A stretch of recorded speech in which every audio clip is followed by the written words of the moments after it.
Bienvenue sur Azimut, le podcast de l'orientation. Bonjour, dans cet épisode d'Azimut, je vous propose d'écouter l'interview de Jérôme Teilhard que j'ai menée hier. C'était la deuxième fois que je le rencontrais. L'autre épisode du podcast Azimut, qui consistait en une interview avec ma fille Charlotte sur les questions des parents et des élèves du comité du podcast Azimut, est disponible toujours et le lien vous sera indiqué dans les commentaires de cet épisode. Cette année, c'est de nouvelles questions que je voulais poser à Monsieur Teilhard et en particulier, j'avais envie de comprendre quel était son bilan de la saison 2022 et de comprendre quelles allaient être les perspectives pour 2023. Avant de vous proposer à l'écoute l'intégralité de notre échange, je vous propose d'écouter quelques extraits qui m'ont semblé intéressants. Bonne écoute. Donc Jérôme Teilhard, chef du projet Parcoursup.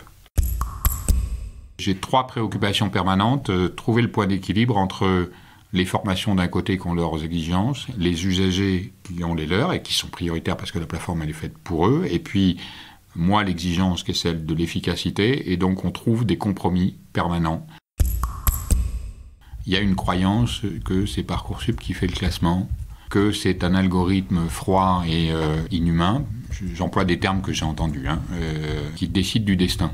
Cette idée-là, je pense qu'elle est ancrée, et je pense que ça, c'est toujours un travail difficile, d'arriver à expliquer les choses. Je parle, moi, avec toutes les formations, pour leur dire, les amis, prenez vos responsabilités, c'est vous qui décidez, ça n'est pas Parcoursup. Parcoursup est au milieu de la société, c'est 1 million de candidats, il y a tous les types de niveaux socioculturels qui sont présents sur Parcoursup. On a atteint un paysage de 21 000 formations, ça commence à faire beaucoup. On a traité l'ensemble des formations qui rentraient dans le spectre de définition d'éligibilité à Parcoursup, il y a des formations dont le diplôme est reconnu par l'État. Il n'y a pas de débat Parcoursup contre le bac, c'est un faux débat. La question, c'est les deux leviers pour la réussite ultérieure des lycéens dans leurs études supérieures. C'est ça qui nous motive.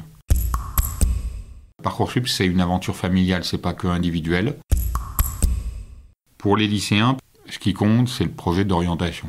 Ce qui compte, c'est ce que vous souhaitez faire. L'objectif, c'est pas Parcoursup en soi, l'objectif, c'est les études qu'il y a derrière. L'objectif, c'est là où on se projette. Bonjour Jérôme Teilhard, merci beaucoup de nous recevoir avec le podcast Azimut pour la deuxième année consécutive. Quand est-ce qu'on l'avait fait ? On l'avait fait en novembre l'année dernière. Ouais. Alors, on est au ministère de l'Enseignement supérieur et de la Recherche. On est là pour parler, évidemment, de Parcoursup avec vous, c'est votre sujet.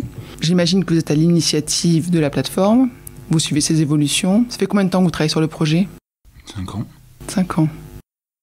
Alors, on va, avant de se projeter dans l'avenir, se reprojeter dans le passé. La saison toute fraîche qui est terminée, saison 2022 de Parcoursup. Avant le bilan officiel, peut-être déjà, est-ce que vous pouvez nous livrer un peu votre impression de ce qui s'est passé l'année dernière ? Écoutez, je pense que c'était une année qui a évidemment encore été marquée à la fois par le Covid, c'est-à-dire les épreuves du baccalauréat ont été réorganisées en fonction. En même temps, je pense que c'était aussi une année de transition parce que on a pu revoir des salons de l'orientation, on a pu revoir des journées portes ouvertes dans les établissements, et je pense que c'est un élément très positif qui manquait sans doute à toute cette génération de lycéens de 2020-2021 et qu'on pu retrouver des interlocuteurs. Et j'allais dire, moi je le prends aussi comme un élément, Parcoursup a toujours défendu une approche volontairement de traitement humain, et je pense que de voir revenir tout ce traitement qui n'est pas que sur la plateforme, qui est aussi la relation interpersonnelle en présentiel, ça fait du bien à tout le monde, fait du bien à la plateforme Parcoursup parce qu'elle n'est pas seule à être vecteur d'information. Il y a une autre information qui est sans doute plus rassurante et qui est la relation auquel on souhaite, c'est-à-dire cette articulation permanente entre la plateforme qui n'est qu'une plateforme et des acteurs sur le terrain, dans les lycées, en dehors des lycées, qui font vivre finalement l'appui, l'accompagnement à l'orientation de la part des élèves. Nous avions souhaité cette année que la plateforme aille plus vite. parce qu'il y a une vraie attente du côté des réceptions de propositions d'admission, et ça a effectivement été aller plus vite, et je pense que ça, c'est une bonne chose. Après, nous nous inscrivons, c'est aussi une année qui a été marquée, je le dis, puis c'est naturel, hein, les services publics sont là pour être aussi sous le regard exigeant de leurs usagers, mais une année qui a été aussi marquée par un débat autour de Parcoursup, parfois loin de la réalité de ce qu'est la plateforme, mais qui est un débat sur des enjeux importants de politique publique. Et moi, je suis pas dans ce débat, c'est pas mon rôle, mais néanmoins, je prends aussi, j'écoute. Et nous avons ici évidemment une attention à ces questions-là portées au plus haut niveau des décisions et des discussions, mais aussi un travail permanent de relation avec les usagers, d'amélioration par le dialogue avec les usagers.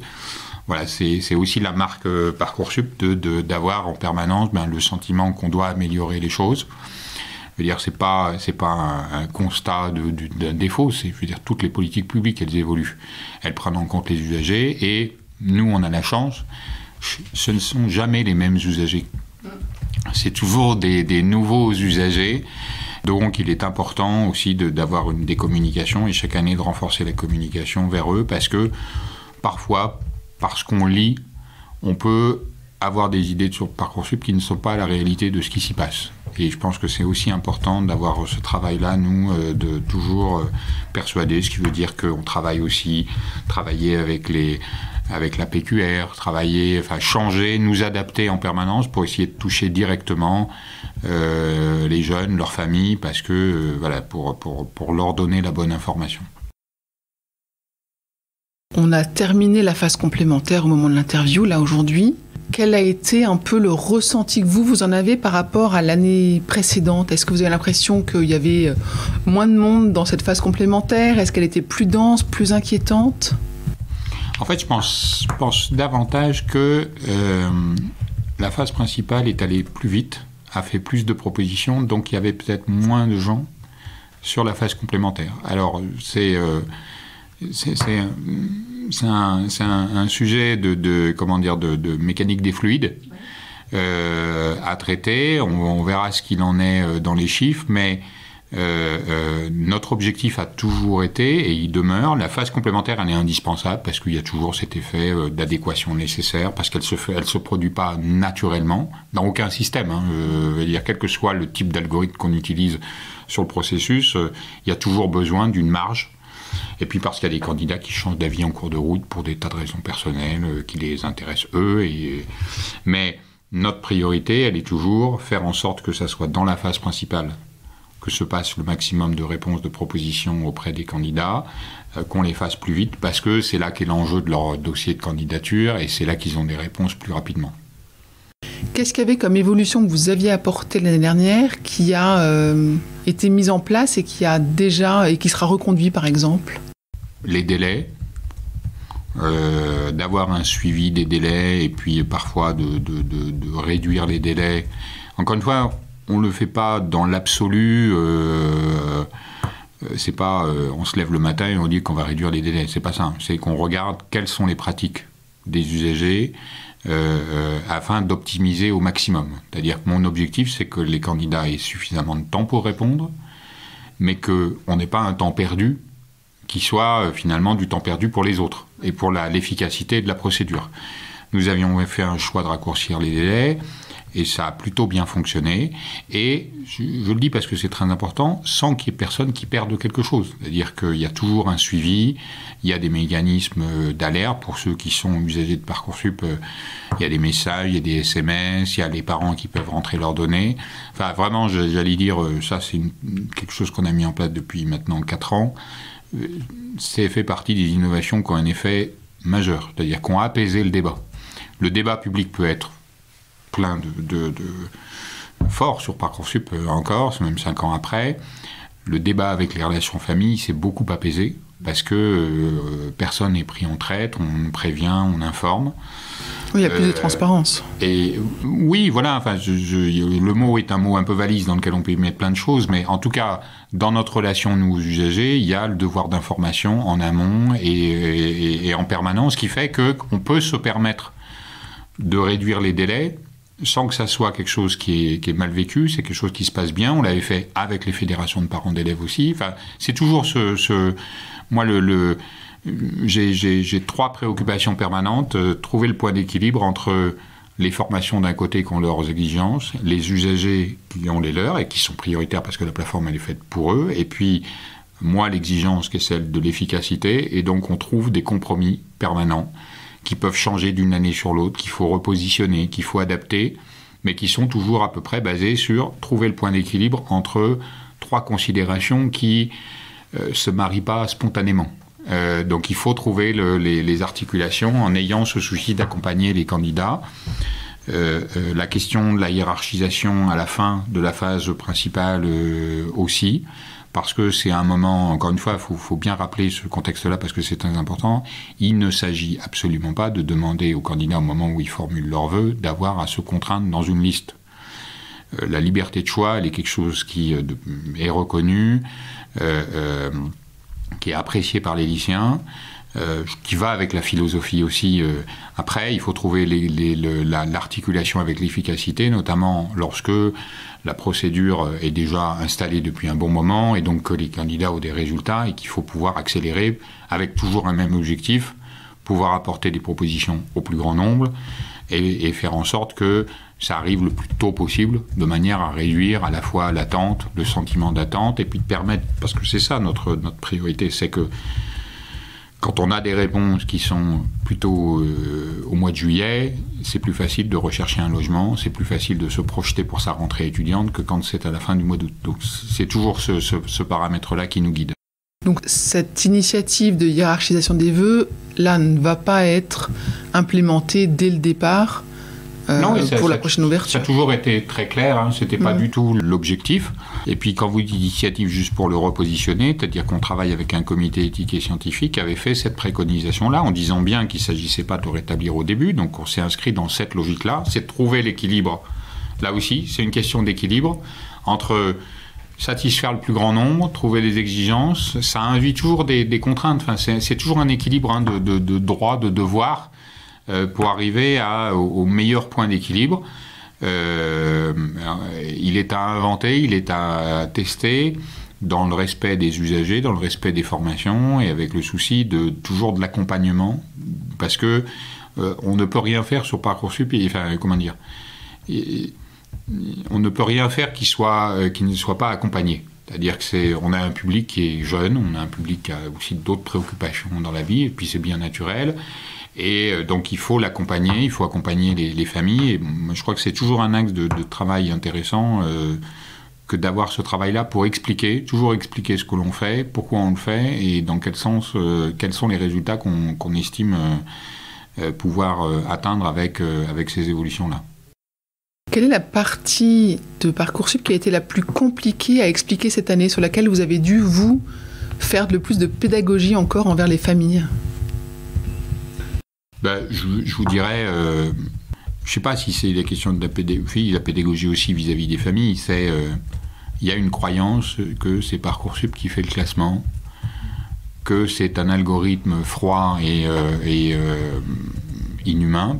J'emploie des termes que j'ai entendus, hein, qui décide du destin. Voilà. Cette idée-là, je pense qu'elle est ancrée pas par des gens qui pensent spontanément être hostiles à Parcoursup ou autre, c'est parce qu'ils l'ont entendu. Et je pense que ça, c'est toujours un travail difficile, d'arriver à expliquer les choses. C'est un travail duquel je parle, moi, avec toutes les formations, pour leur dire, les amis, prenez vos responsabilités, c'est vous qui décidez, ça n'est pas Parcoursup, on ne peut pas être les seuls. Donc il faut trouver ça veut dire qu'il faut renforcer encore notre pédagogie, notre travail d'explication, d'information. Moi je le dis très modestement, hein, c'est pas si simple que ça, parce que Parcoursup est devenu un symbole des mots algorithmes, parce que parfois certains emploient des mots que les autres comprennent pas, mais à dessein, parce que c'est plus facile d'aller à l'encontre ouais. Mais de toute façon, c'est un débat, c'est ce qui est très intéressant aussi dans Parcoursup, c'est qu'au-delà des enjeux individuels qui sont évidemment fondamentaux, il se joue aussi des enjeux qui dépassent Parcoursup lui-même, qui sont des enjeux de société, la place des algorithmes dans le débat public, voilà, et la compréhension par l'ensemble des acteurs de ce que ça veut dire, un algorithme. Voilà, ce sont des enjeux difficiles, et je comprends que ça soit difficile pour les familles aussi, pour beaucoup d'acteurs de comprendre. Après, nous, notre enjeu, c'est de travailler avec les formations pour revenir à la réalité. Comment ça fonctionne, donc expliquer mieux comment ça fonctionne, donner des éléments à partir de ce que nous avons comme données, essayer d'être plus prévisible. C'est à la fois une demande qui a été faite par le président de la République dans le cadre de la campagne électorale. C'est évidemment un souci qui nous guide. Plus de transparence pour expliquer. En fait, c'est pas la transparence pour la transparence, c'est la transparence pour expliquer, pour qu'elle permette à des jeunes d'avoir des informations plus tôt, pour faire des choix ensuite, plus tard, de manière plus éclairée. C'est terriblement exigeant, mais on est là pour répondre à cette exigence parce que c'est celle du grand public. L'année dernière, malheureusement, donc les épreuves du baccalauréat de spécialité ont été décalées, ont été repoussées dans le temps.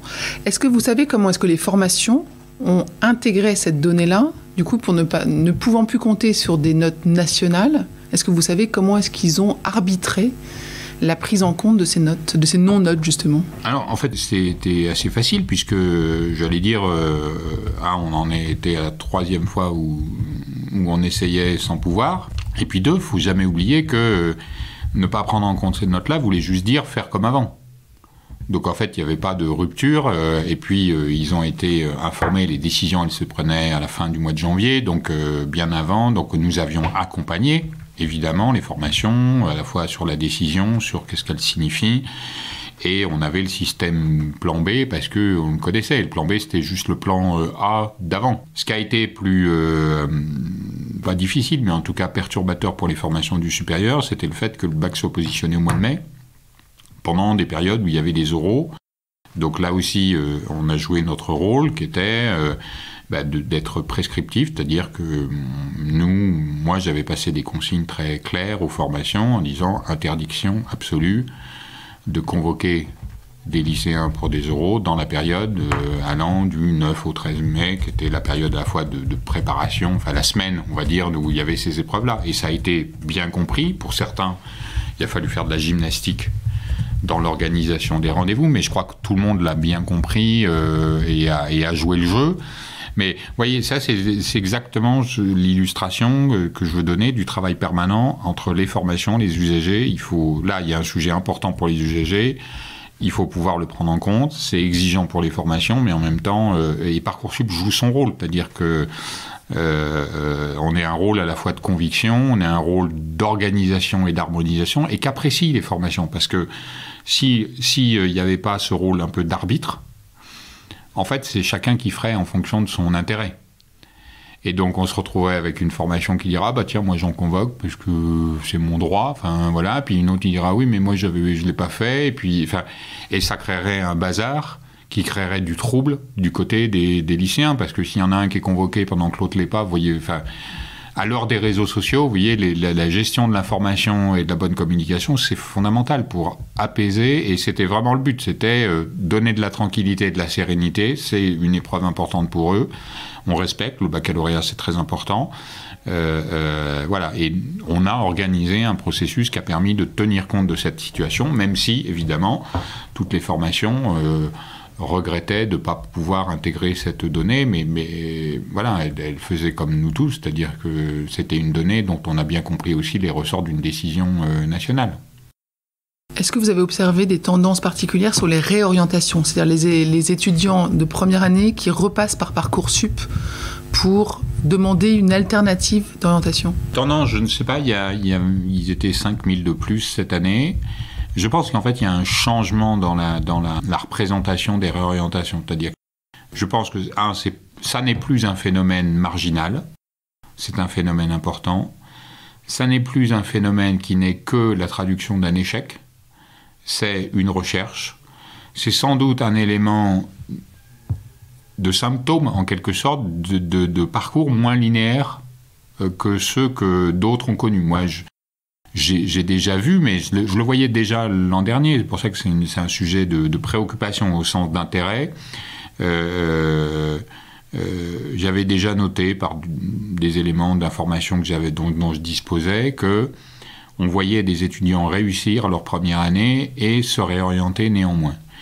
C'est quelque chose qui, moi, à mon époque, entre guillemets, mon grand âge, quelque chose qui aurait été paru vraiment plus qu'incongru. C'est-à-dire, c'était un non-sujet. Aujourd'hui, je vois des parcours d'étudiants en santé qui font des réorientations, donc qui veulent être médecins, qui font des réorientations vers les IFSI. Là aussi, il y avait une sorte de barrière transparente, mais prégnante, qui faisait que ces évolutions-là, elles n'étaient pas possibles. C'est sans doute le signe d'une époque, c'est sans doute le signe aussi d'évolution dans la maturité des jeunes, dans leurs choix. Et moi, c'est pour ça que j'aime bien m'intéresser aussi à ces choses-là. Enfin, Parcoursup n'est pas isolé dans la société. Parcoursup est au milieu de la société. C'est 1 million de candidats. Il y a tous les types de niveaux socioculturels qui sont présents sur Parcoursup. Et quand je lis, moi, des articles sur des élèves ingénieurs qui décident d'abandonner leur cursus parce que ça ne correspond plus à leur philosophie, et pas des mauvais élèves, pas des élèves dans des formations entre guillemets secondaires, des formations d'excellence. Quand j'entends ou quand je lis des articles aussi sur la nouvelle relation et les nouvelles demandes des jeunes par rapport à leurs employeurs, qui ne sont pas exactement les domaines de leurs prédécesseurs, de leurs aînés, parce qu'il y a un sujet de qualité de vie, parce qu'il y a un sujet... on retrouve ça aussi sur Parcoursup. C'est peut-être plus difficile à lire, mais moi je vois aussi ces éléments-là, et donc voilà, on a un mouvement général, la réorientation change de statut, à nous de travailler aussi avec les universités, c'est comment on rend mieux compte des dossiers de ces candidats-là. Là aussi, ça n'est pas que Parcoursup tout seul qui fera cette évolution, c'est des évolutions dans la structuration aussi des universités, des formations, c'est comment elles prennent en compte ces parcours, comment elles retracent la continuité de ces parcours, qui n'était pas forcément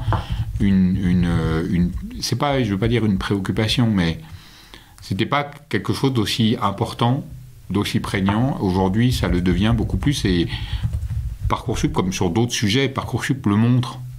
Il n'est pas la cause de ce sujet. Il est le reflet des évolutions de la société. Il montre une réalité qui le dépasse, mais dont il est un signal.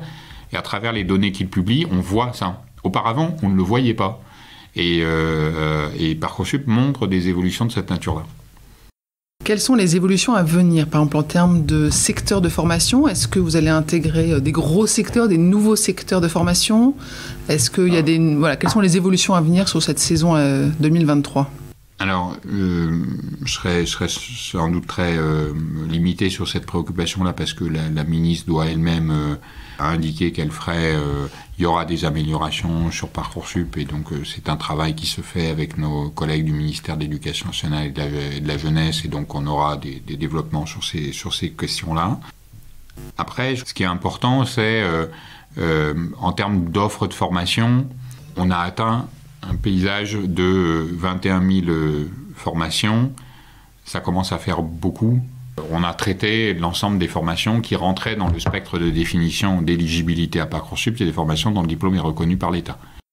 Il y aura peut-être encore des formations en apprentissage, on verra, mais c'est pas augmenter pour augmenter. Il peut d'ailleurs y avoir maintenant, et on le voit, c'est des évolutions dans la structuration des formations. On l'avait déjà commencé avec PASLAS, la réforme des études de santé, la réforme des buts, la réforme des écoles vétérinaires, voilà. On voit qu'il y a une réorganisation interne à la manière dont se sont présentées ces formations sur Parcoursup. Est-ce qu'il y a d'autres, justement, aménagements des études supérieures qui vont avoir un impact sur Parcoursup dès cette année ?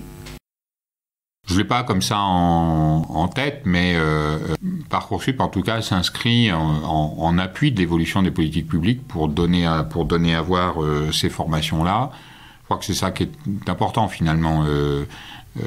On est un cadre qui met en visibilité des réformes qui se construisent dans l'enseignement supérieur ou dans l'articulation entre enseignement scolaire et enseignement supérieur. Enfin, vous me demandiez, j'allais dire, on est reparti, mais pleinement motivé pour pouvoir intégrer les notes des enseignements de spécialité qui doivent se dérouler entre le 20 et le 22 mars. Ça, c'est un changement structurant qui impactera Parcoursup et qui est à l'articulation avec toujours cette préoccupation qui est la nôtre de créer un continuum entre l'enseignement scolaire et l'enseignement supérieur, parce que le continuum, ça veut dire une idée de sécurisation, ça veut dire une idée de temps pris, et puis les EDS, c'est important, parce que je pense que il n'y a pas de débat Parcoursup contre le bac, c'est un faux débat. La question, c'est les deux leviers pour la réussite ultérieure des lycéens dans leurs études supérieures. C'est ça qui nous motive. Quand on interroge nos auditeurs, qui sont pour beaucoup des parents, ils ont une inquiétude autour du contrôle continu à deux aspects. Peut-être un qui ne vous concerne pas directement, c'est-à-dire que le fait d'avoir les échéances du baccalauréat tôt, etc., ça pose un problème de motivation, d'endurance dans le travail pour leurs enfants pour aller jusqu'au bout de l'année, et que tu entends la volonté d'aller au bout de l'année pour le grand oral ou pour les études supérieures ne sont pas suffisantes, mais ça c'est un premier sujet. Le deuxième, c'est la disparité des notes, on en avait déjà parlé, entre les établissements, qui font que les notes qui remontent dans Parcoursup, en fait, ne peuvent se lire dans certains cas, qu'au nom de l'établissement. Elles ne sont pas comparables les unes aux autres. Comment est-ce que vous réagissez par rapport à ça ? L'objectif d'intégration des notes d'enseignement de spécialité, c'est amener plus d'objectivité dans les résultats et avoir aussi bien du contrôle continu, mais aussi des épreuves finales du baccalauréat. Je pense que c'est un vrai enjeu pour l'objectivité et que ça peut de nature à rassurer aussi des lycéens, des parents. Après, ce sujet n'est pas nouveau. Je pense que Charlemagne avait déjà ce sujet repéré, que dans ses écoles, il y avait des notations différentes. Il y a un travail important qui a été engagé par l'Éducation nationale sur l'évaluation de l'établissement pour créer une logique d'harmonisation, en tout cas de mise en cohérence, dans une perspective à la fois pour les élèves, parce que la note, elle ne sert qu'à évaluer un travail, elle n'a pas d'autre finalité.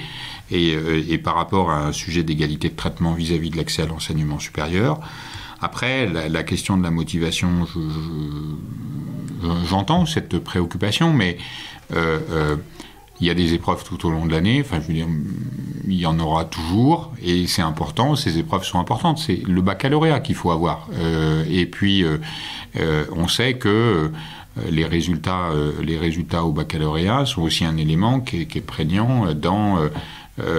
finalement, le travail, il y a une continuité entre le travail fait avant l'épreuve et puis le travail après l'épreuve. Et je crois que le grand oral... on peut toujours se dire qu'il y a une vision un peu utilitariste des révisions. Je révise ça parce que ça peut tomber, ou je révise pas ça. Je crois que... Et je pense qu'à la fois les parents ont cette préoccupation, les élèves et puis l'ensemble des enseignants, c'est qu'on travaille aussi pour soi, pour préparer l'après. Je veux dire, c'est ça le sens des enseignements. C'est pas recevoir des enseignements pour recevoir des enseignements, c'est pour se préparer, pour s'enrichir.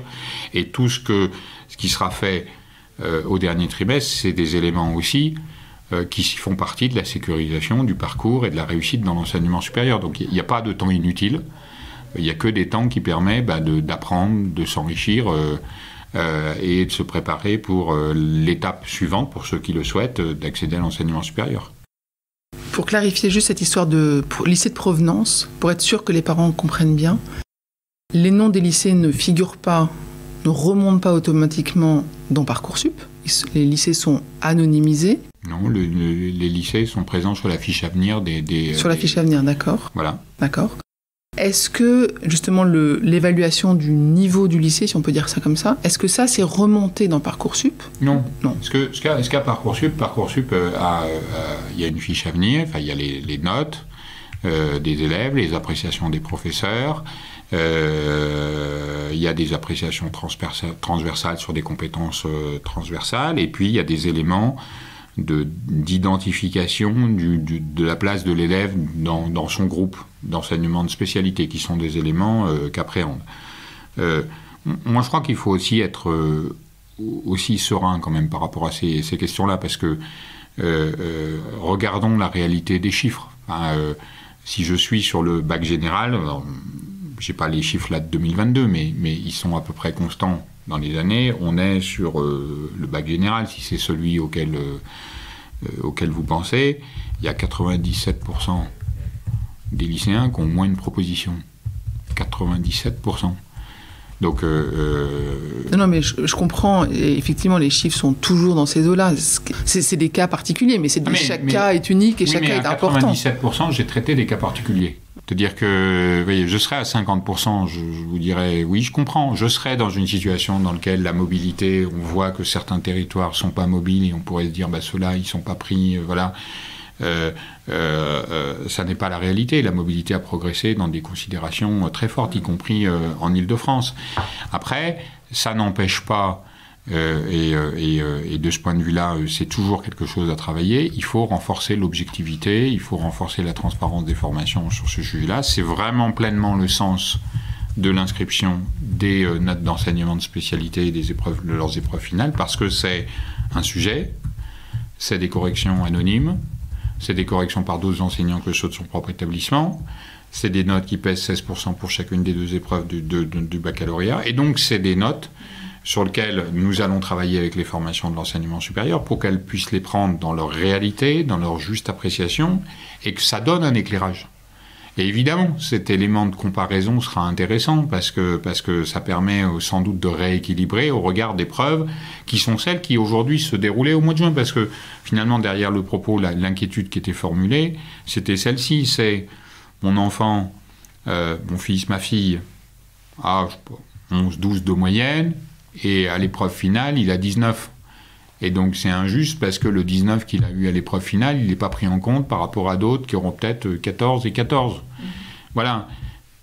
À partir du moment où on met l'épreuve finale au mois de mars pour qu'elle puisse être prise en compte dans le dossier, je vois plus vous voyez ce que veut dire, la question qui était posée, l'inquiétude formulée, elle est traitée. Pour les spécialités, pour les autres matières qui comptent peut-être un peu moins, mais elles subsistent. En fait, les enseignements de spécialité sont les enseignements dans lesquels l'élève a choisi, il s'est inscrit.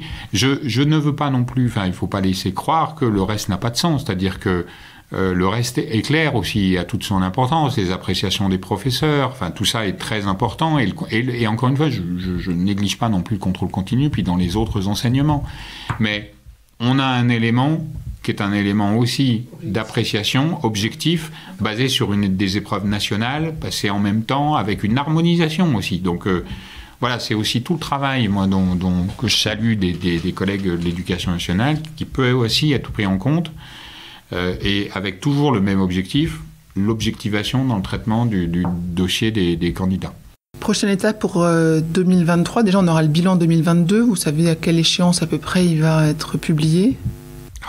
Rapidement. Et les dates de 2023 ressemblent à celles de 2022 ? En fait, nous, ce que l'on souhaite toujours, plus j'ai de stabilité dans le calendrier, vous pouvez regarder 2 années, on est très très stable, et on l'est parce que, ça permet à tous les acteurs d'anticiper, de se positionner, et sans effet de surprise. Ça n'a pas de sens. Moi, je ne suis pas là pour faire des surprises. On est là pour garantir une continuité qui permet aux acteurs de positionner leurs actions d'accompagnement auprès des élèves et d'être au clair sur l'ensemble. Donc la logique de continuité, donc les dates vont s'adapter au calendrier, mais il n'y a pas de surprise. Chaque année, change de date. Voilà. J'y suis absolument pour rien. Parcoursup ne peut pas être accusé d'avoir changé la date parce que c'est du 2 juin. Mais après, je m'adapte. Vous voyez, si je ne me trompe pas, en 2023, le 14 juillet est un vendredi, le 15 est un samedi, donc je ne peux pas terminer le 15 parce que c'est un samedi. Donc je m'adapterai à ces éléments-là. Ça fait partie de la glorieuse incertitude du calendrier scolaire. Très honorable comme réponse, chaque Voilà, mais en tout cas, l'idée que nous, c'est d'être dans la continuité, parce que c'est un élément important pour les acteurs qui, on ne cherche pas à chambouler les choses, on cherche à les améliorer, en apportant toujours plus d'informations qui soient utiles, sans en apporter trop. Vous voyez, le point d'équilibre entre le trop et le pas assez est pas si évident que cela, mais bon, ça fait partie du travail. Pour conclure, peut-être un conseil pour les parents et un conseil pour les lycéens ? Le conseil pour les parents, vous êtes un appui fondamental, très important pour vos enfants. un appui de confiance. Donc, on n'a pas besoin de surstresser des jeunes qui le sont peut-être déjà suffisamment. Votre rôle d'accompagnement, moi je suis là aussi pour l'accompagner, c'est-à-dire que il y a beaucoup d'outils de communication, ils sont là pour être mobilisés au service des parents. Moi vraiment les parents font partie des interlocuteurs et de mes acteurs associés.